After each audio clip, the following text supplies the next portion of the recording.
Morning, church. My name is Josh. I'm the lead pastor here, and you are joining us for part of our We Are series. This is who we are as a church, and we're going through our core values. And if you are here and you're a part of Hill City Church, these are things that are true of you, or at least they should be true of you, and that we together want to continue to grow in and build a specific kind of culture to be the church that we believe God is leading us to be. If you are here and you're maybe checking out Hill City Church, maybe you heard about us from the Hyde Park Street Fair, or you drove by, or wherever you found us, this series is helpful for you because these are the things that you're getting yourself into if you decide to stick around.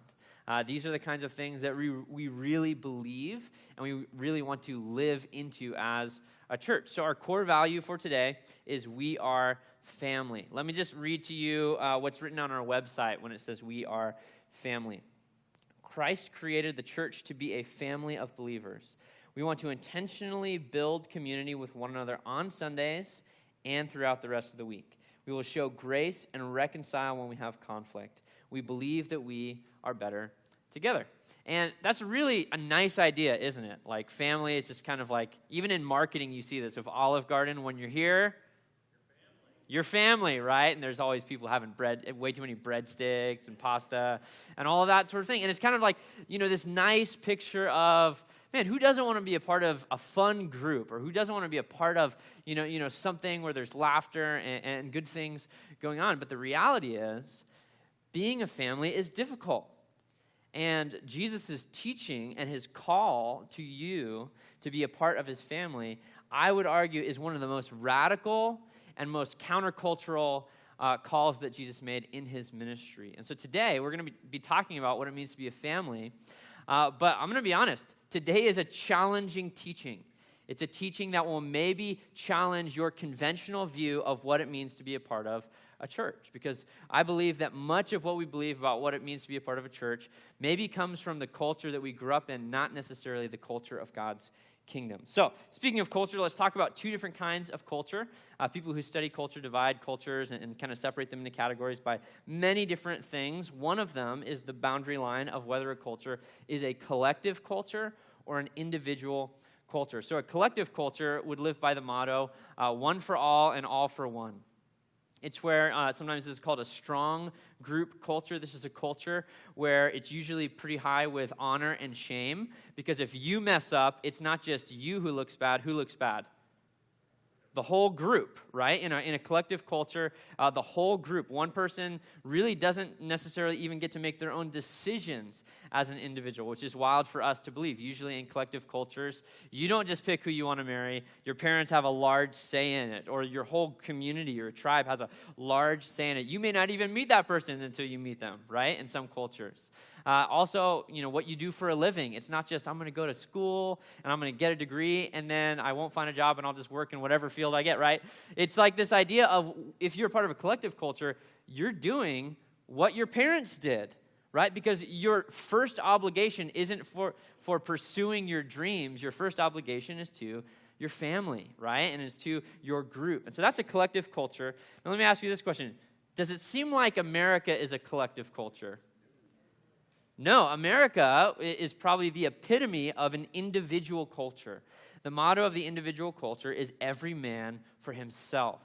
It's you do you, modernly, you do you, right? That's kind of the saying of today that says every man for himself. And people, it's all about personal and individual freedom and personal and individual expression. And we literally, our country was built upon a declaration of independence. We are a country built on being independent and having our own personal rights and personal liberties and all of that sort of stuff. And I'm not here to really talk about the origin of our country or politics or anything like that. All that to say, we need to realize that most of humanity, for the majority of human history, is a collective culture.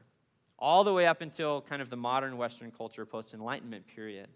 And even still today, the majority of the rest of the world, outside of the Western world, still lives in a collective culture. So this whole individualism, or this individual culture that we experience, that you and I live in today, is really a recent experiment when it comes to human history.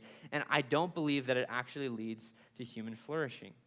The case in point, and maybe the result of that, is a increased rate of loneliness that we're seeing in our world today. I came across an interesting study by the health group Cigna this week, a 2018 study where they broke down loneliness by generation. So you have all these different generations, and they use the UCLA loneliness scale, apparently, and it goes from 20 to 80, and if you score, in the study, if you were to score a 43 or above, you would be classified as lonely, okay? And so that's the study. It was over 20,000 individuals, so it's just a massive study. This isn't just like 12 people got in a room and said they were lonely or whatever, right? And you would look at these different generations and think, okay, which generation, this is modern day, not which generation like, when they came about, but which generation modern day would be the most lonely. And we would probably, if you're like me, would expect probably some of the older generations, maybe the traditionalists, who their loved ones and their family members, maybe even some of their friends have passed away. We would expect that to be the loneliest generation, but look at what the results showed. Actually, as each generation has come about in American culture, each generation has gotten progressively lonelier and lonelier, and it's actually Gen Z, the youngest generation today, the iGen, that is the loneliest generation that has come about. Now, there's an intense irony there, isn't there? That we live in the digital age, and people have hundreds, thousands sometimes of online friends, right? Accepting friend requests, and people are following them, and it sounds creepy. I have a bunch of people following me or whatever, But we live in this interconnected age, right? And yet, genuine, deep human connection is at an all-time low. There was about 20% of adults would be classified as lonely in the 1980s, and today that has skyrocketed. It's doubled, so 40% of adults would be classified as lonely. The UK actually has appointed a loneliness minister. You can read about this 2 years ago. They appointed a loneliness minister because they viewed this as a national crisis. So there's someone in the UK government who their sole purpose is to help take those stats about loneliness and get them lower because they're recognizing and realizing that this is a real problem. 2017, former U.S. Surgeon General said that loneliness is a growing health epidemic and is associated with a reduction of lifespan similar to that caused by smoking 15 cigarettes a day. So maybe you're here today and you really have put a lot of work into your physical health. You're like, I don't smoke. My lungs are healthy. But if you're lonely, it can have a similar effect on your lifespan and on your physical health as smoking 15 cigarettes a day. But we don't need a Surgeon General to tell us that loneliness is bad, do we? We know at the core of who we are that loneliness is bad for us as humans, that it is not good for man to be alone. It's why solitary confinement is one of the worst punishments in prison. You and I know this at the very core of who we are, that we were made, created by God to be in community, that we were made to know people and to be known by them. And the church is meant to be one of the main places that we experience this. And yet, if we're honest, church doesn't always look like a family, does it? I'll tell you a story that Francis Chan tells in his book, Letters to the Church. Francis Chan, he's just a famous Christian author and pastor and speaker. And he tells a story a number of years back that they had a gang member who came to their church. And he's a pastor in California, so he's pretty used to, meeting people from different backgrounds. And this gang member came to church and decided to give up everything. Totally leave the gang in the past and leave the drugs and the violence and all that stuff in the past and gave his life to Jesus, and he got baptized. And it was like this cool story at, Francis Chan's church. He was like, we even got a gang member, or whatever, right? And he became a Christian, and he started going. And then after a little while, they noticed that this guy stopped coming. He stopped showing up. A number of weeks would go by or a couple months would go by, and finally he showed back up, and Francis Chan confronted him and just said, hey, you had this amazing conversion story. Why don't we see you anymore?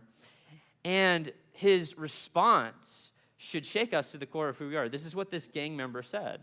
He said, well, when I left my gang behind, they were my family. We had each other's back 24/7 and whatever we needed. And it was such a tight-knit group of people. And I thought that's what I was getting into when I was joining this church. But now I realize it's just about Sunday mornings. And for that woke Francis Chan up to the reality, and I think it should wake us up into the reality as well, that church is not just about 1 hour on a Sunday morning. And a gang cannot be providing a better community for another person than the church, than the family of God. And so that's why this message is especially challenging, because we're going to be looking at Jesus' teaching and his call to what it means to be a disciple and what it means to be a family of God. And I'm going to be honest, the call is extremely high and it's extremely challenging. So we are going to be in a lot of different Bible passages today. We're going to be starting off in the Gospel of Matthew. If you have a Bible, go ahead and open up to Matthew chapter 4. We're going to flip through a few different passages. And then we'll be in some other ones later. But if you don't have a Bible, you can raise your hand, and Usher can get you a Bible. Matthew chapter 4 is where we'll be starting. If you don't own a Bible, you're always welcome to take one of our Bibles home. It's not stealing. We'll just give it to you. Okay. Matthew chapter 4, verse 21.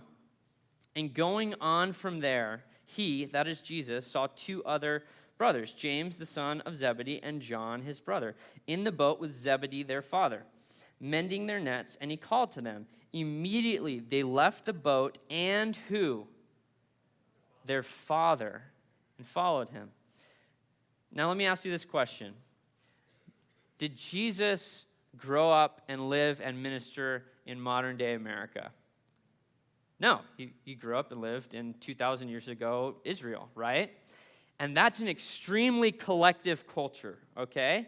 And so this is like, you're like, oh, he just left his dad in the fishing boat. No big deal. This is extremely significant that when Jesus calls James and John to become his disciples, he's calling them to leave their father literally in the boat with the fishing nets.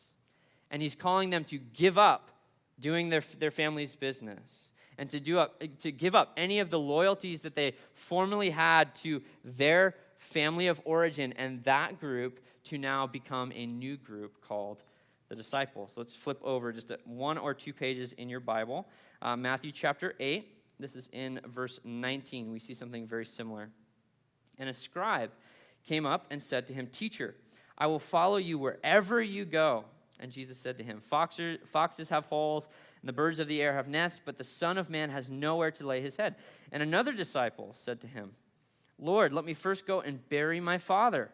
And Jesus said to him, "Follow me and leave the dead to bury their own dead." Now, this sounds really harsh and really cruel, and I have to just kind of explain the situation a little bit. Likely, this guy's father didn't just pass away, and he has to go back for the funeral. Likely, what this man is talking about is he's saying, listen, I have this obligation that, I need to wait and kind of shore up everything at the homestead, and so I have to wait until my dad passes away, and then after that, I need to sell the land or distribute the inheritance or all that sort of stuff. So give me 5 or 10 more years, and then I'll come follow you. That's what this guy's asking. He's asking for an extension on the application period, okay?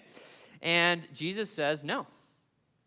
It sounds extremely harsh to us, but he says no, and he says 2 things to these 2 different guys. He says to the first one, you're going to have to give up your comfort in order to follow me. And to the second one, he says, you're going to have to give up whatever those obligations are to your family to say yes to the obligations to following me. Flip over 1 more page, Matthew chapter 10, verse 34. Do not think, this is Jesus teaching, do not think that I have come to bring peace on earth. Now, isn't he the Prince of Peace? We'll talk about that in a second. Do not think that I have come to bring peace to the earth. I have not come to bring peace, but a sword. For I have come to set a man against his father, and a daughter against her mother, and a daughter-in-law against her mother-in-law. And a person's enemies will be those of his own household. Whoever loves father or mother more than me is not worthy of me. Whoever loves son or daughter more than me is not worthy of me. And whoever does not take his cross and follow me is not worthy of me. Whoever finds his life will lose it, and whoever loses his life for my sake will find it. Welcome to church. We are family.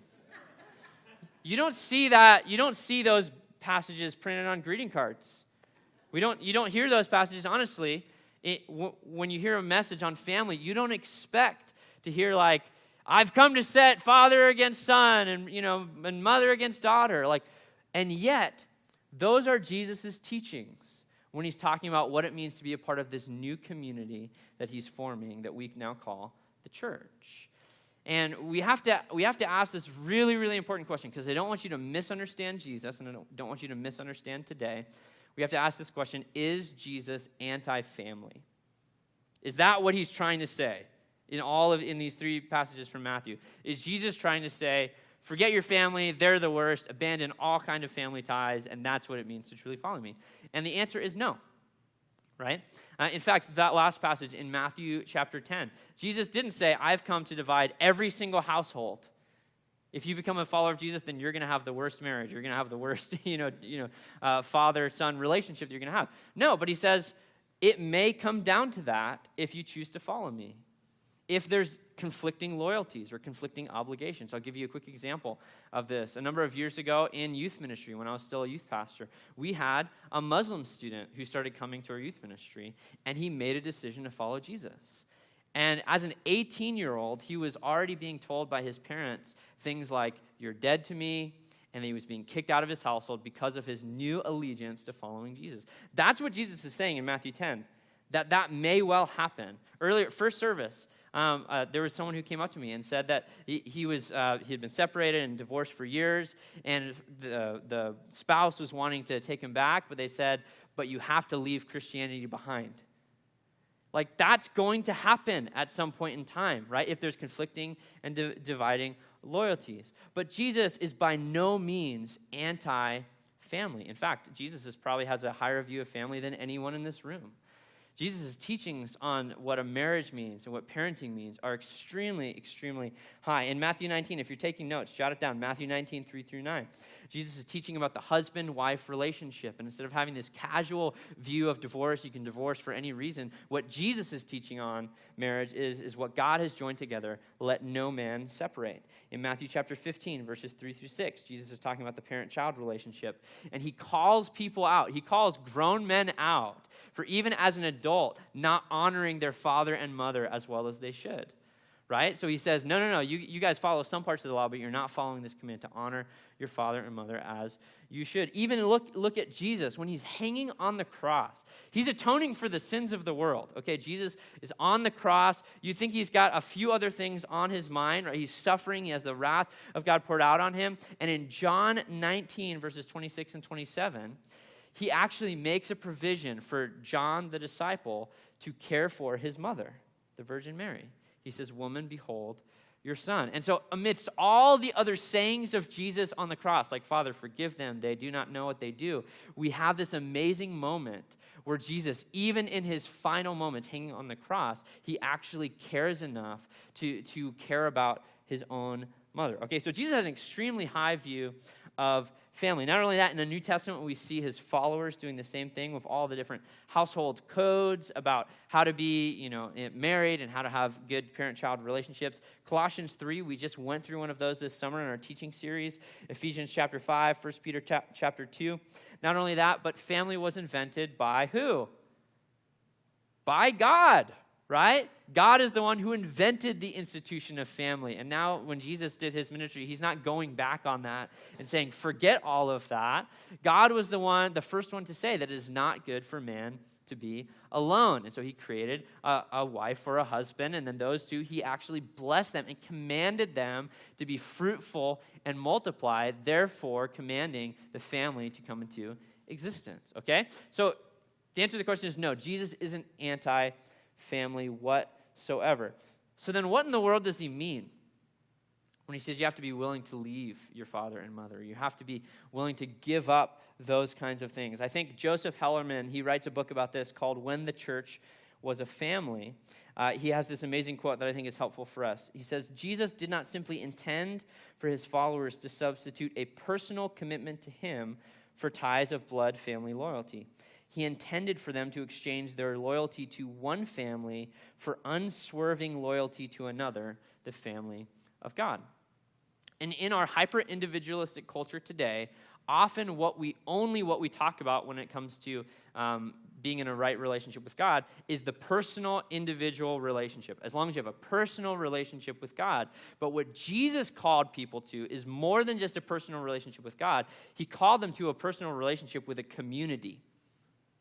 And what he's saying is, if the new community, the church that you're a part of, has conflicting values or obligations, then even the highest value, even the family value that Jesus had, then who are you going to pick? And he calls people to be committed and dedicated to this new community of believers that would be called the church. Here's another way to say it.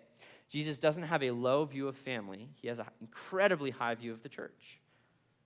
Think about that. Often we think about this and say, so does Jesus hate the family? No, he has an incredibly high view of family, but just keep that in mind and understand Jesus has an even higher view of what your and my commitment to one another as brothers and sisters in Christ is. With all that in mind, let's go ahead and flip one more page, Matthew chapter 12, starting in verse 46. While he, that's Jesus, was still speaking to the people, behold, his mother and his brothers stood outside asking to speak to him. But he replied to the man who told him, and he says, "Who is my mother and who are my brothers?" And stretching out his hand towards his disciples, he said, "Here are my mother and brothers, for whoever does the will of my Father in heaven is my brother and sister and mother." So in this moment, Jesus really summarizes his perspective on what it means to be the family of God.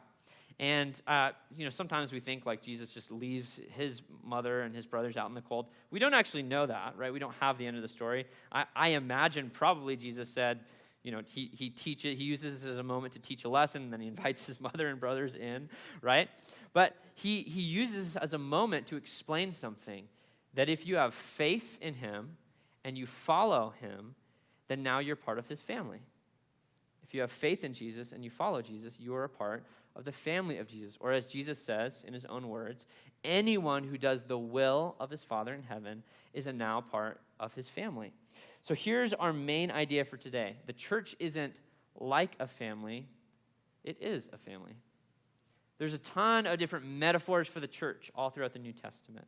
We're called sheep, we're called light, we're called branches. And those are clearly metaphorical. I'm not a branch, right? But when Jesus calls you his family, he's not speaking metaphorically.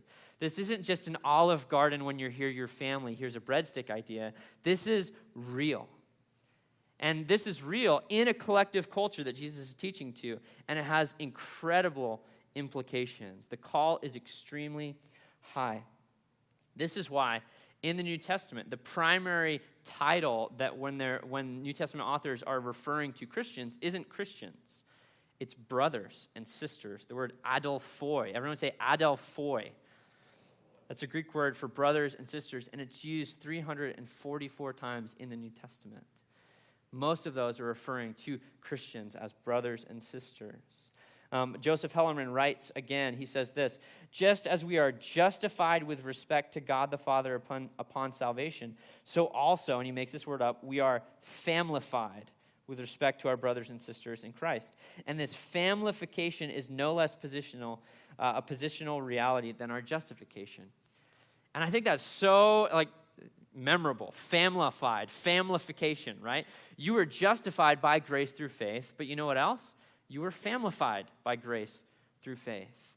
That so often in our hyper-individualistic mindset, all we think about and all we care about is that I am now connected with God.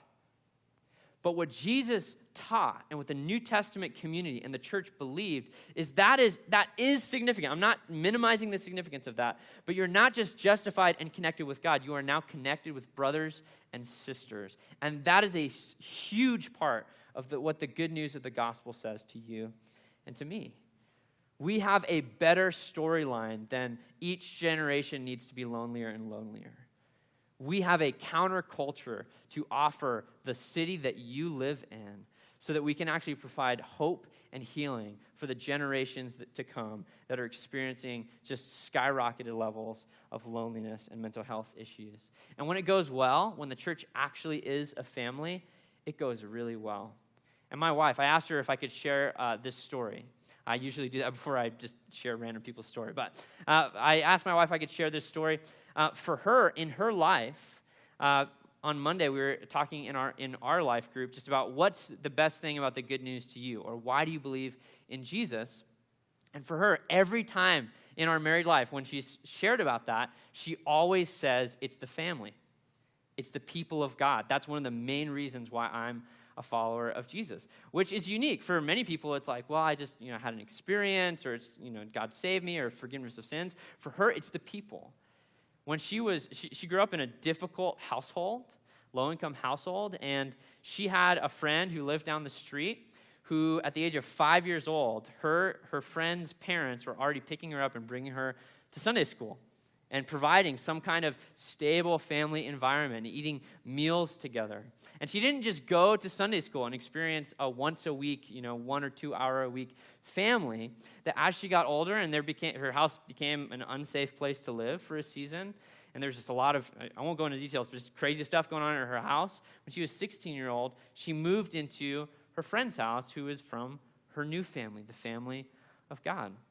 Whenever we go back and visit Alaska, we visit her family of origin, and we cultivate those relationships. That's an important part, by the way, of honoring your father and mother, even if it's difficult, right? Pouring into and strengthening those connections. But we don't stay with them. We stay with people from her church family. And we just went up in June, and there was like T-shirts for all of us on the bed, and there was like, oh, here's some presents. I was like, whoa, my own parents don't get me T-shirts. What's up with this, right? And it's this beautiful picture when it goes right. And when we got married, it wasn't her own parents weren't able to make it down, and it was her youth pastor, one of those spiritual fathers in the faith who walked my wife down the aisle. That's what it looks like when you get it right. And that's the kind of family that we want to build at Hill City Church. We must be committed to more than just 1 hour on a Sunday. We have to be in one another's lives. And I have good news for you today. If you're here and maybe that sounds good to you, and maybe you don't have a relationship with Jesus, I want you to know that kind of family is available to you because of Jesus' work on the cross. That's the good news of the gospel. Let me just read to you from Galatians chapter 4. But when the fullness of time had come, God sent forth his Son, that's Jesus, born of a woman, born under the law, to redeem those who were under the law, so that we might receive adoption as sons, or as sons and daughters. And because you are sons, God has sent his Spirit of his Son into our hearts, crying, Abba, Father. So you are no longer a slave, but a son, and if a son, then an heir through God. And that invitation, according to the Apostle Paul, is available to all of us. So if you're here today, if you have a faith in Jesus and believe that he died for your sins on the cross and he rose again, and you commit to following Jesus, then you too can be a part of the family of Jesus. So what does that look like for us to actually live this out, right?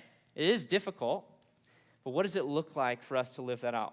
Well, there's over 50, I think it's 59 allelon statements in the Greek. It's one another statements in the New Testament. Everyone say allelon. It's a Greek word. It literally just means one another. And there's so many of these commands throughout the New Testament about what you and I are supposed to do for one another, how we are supposed to relate to one another, because how we relate to one another is extremely important according to Jesus and the New Testament authors as well. But we're not going to go through all 59 of those right here, right now. So I've highlighted 4 of the 59, and it's kind of, some of them are grouped together. But these 4 things, I believe, if we were to get these 4 things on what it means to be family right, we would be well on our way to growing, to becoming the family of God that Jesus wants us to be. So, number 1, what does it look like for us to be family? Vulnerability. Vulnerability. You actually know each other. We actually know the people that we are part of a church with. Brene Brown, she has a great talk called The Power of Vulnerability, one of the most listened to TED Talks out there. She says this: in order for connection to happen, we have to allow ourselves to be seen, really seen. That's really her definition of vulnerability. And I love that definition.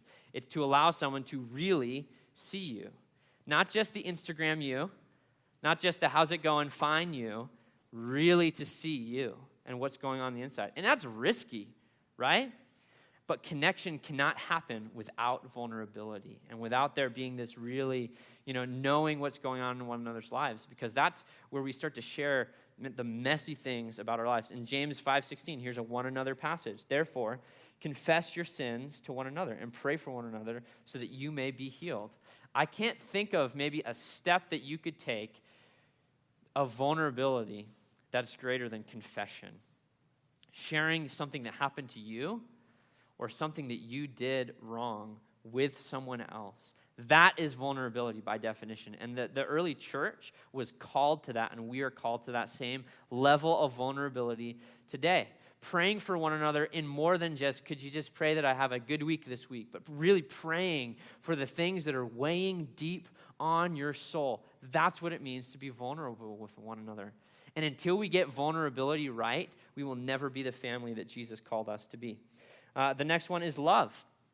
Many of the one another commandments are about loving one another. And when I say love, I don't just mean that you always like everybody that's in your life group, or that you never have any conflict, or it's not this rainbows and butterflies type thing. Really, the kind of love that Jesus talked about is agape love. It's a sacrificial love. And I really think it has a lot more to do with serving one another. What are you doing to help people in our church? What are you doing to help people in your life group? Jesus in John 13:35 says, by this, all people will know that you are my disciples, if you have what? Love for one another. If you actually are helping one another. It's illustrated by Jesus' early teaching in John 13:14. If I then, your Lord and teacher, have washed your feet, you also ought to wash one another's feet. That's what love looks like. It's actually serving one another. You don't have to literally wash one another's feet, but what are you doing? What are the actual practical things that you're doing to help one another? In Galatians 6:2, Paul teaches that we are to bear one another's burdens and so fulfill the law of Christ.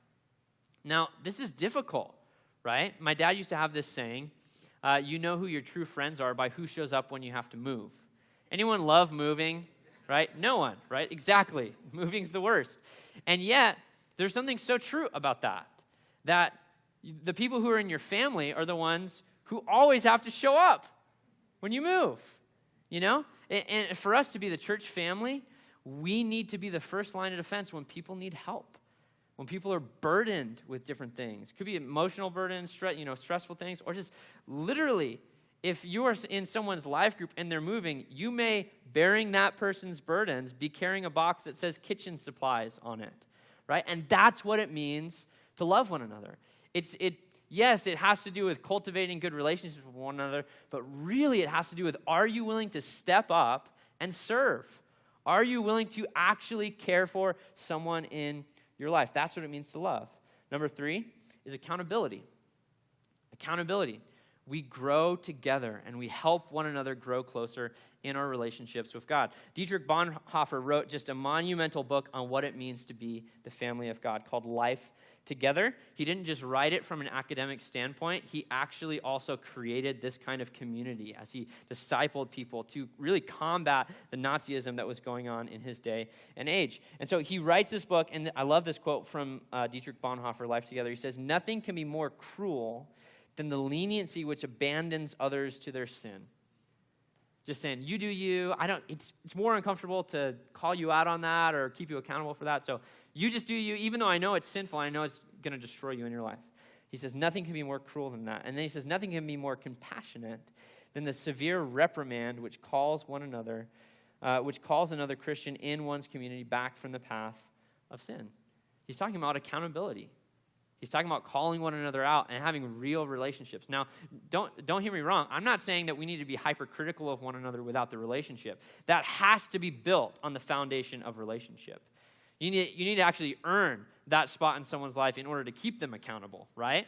But the kind of community that we are called to be as the church, you and I are supposed to have that kind of relationship with one another, and we need to keep one another accountable. Look at what Paul says in 1 Thessalonians 5:11. He says, therefore, encourage one another and build one another up just as you are doing. That's the positive side of accountability. Not just, hey, you're the worst in all these different ways, but just encouraging one another and saying, you're doing great at all these ways. And can you teach me? And can you show me how to do better in these ways? Hebrews 10:24 and 25 says, and let us consider how to stir up one another. Or some translations say, spur one another on towards love and good works, not neglecting to meet together, as is the habit of some, but encouraging one another, and all the more as you see the day drawing near.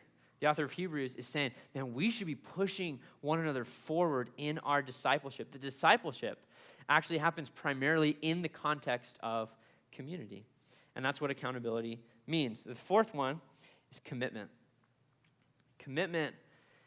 means we stick together. And this is such a radical idea in the fast food.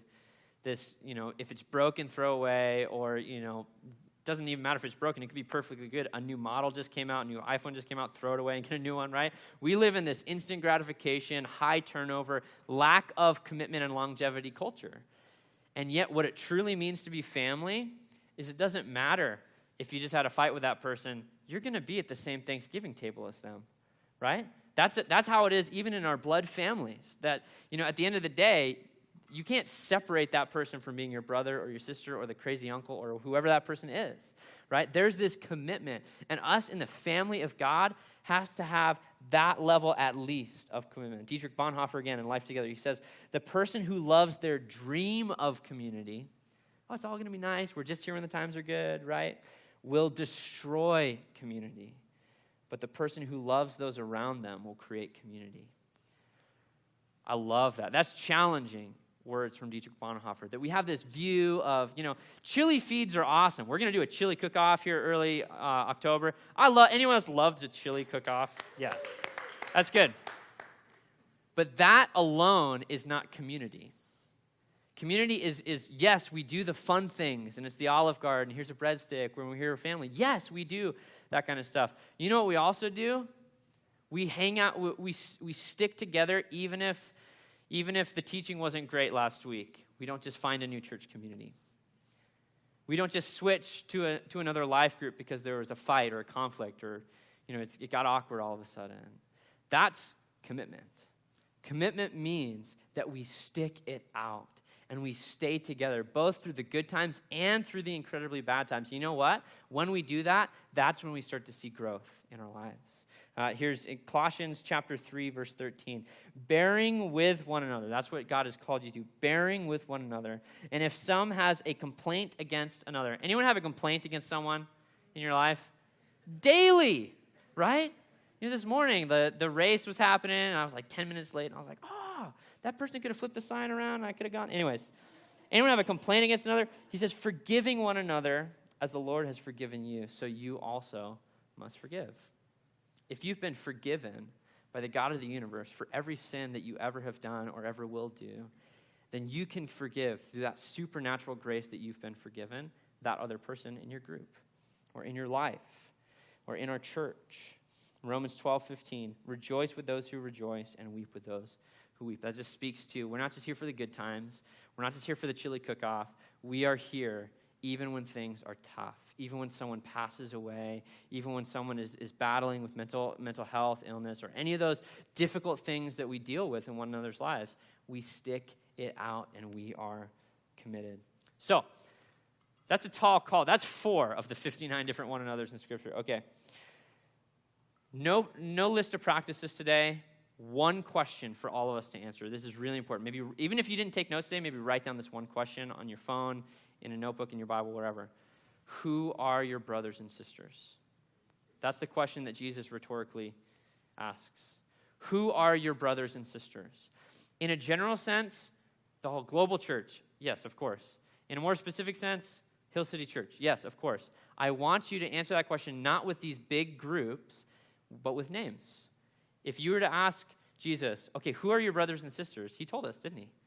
James and John and Andrew and Peter and Bartholomew, right? Hard name. But he could say the names, and he pointed to them. He said, here, this group of people, these are my brothers and my sisters. These are the ones I'm doing life with. Can you realistically help 250 people move whenever they need you to? No. Right? And if our church continues to grow, the larger we get, the smaller we need to get. We need to be able to cultivate not just a general, we do want to be a general, welcoming church. I believe that our hospitality team just does a phenomenal job, and we have a great welcoming culture as it is, but we need to be willing to do the hard work of creating that family of God right here in our midst. Who are your brothers and sisters? For me, if I were to answer that question, most of the names that would come up are the people in my life group. That's my brothers and sisters. Those are the people that I show up when they need to move. Those are the people that I call when something's going difficult in my life as well. And here at Hill City Church, that's how we do it. That's how we answer the question, who are your brothers and sisters, is we do life groups. There's other areas, there's other ways for you to have that kind of consistent community. But for us as a church, we do life groups. And for you, if you're here, and maybe you're committed here, and this is your church home, but you're not in a life group, then I would challenge you, sign up for a life group.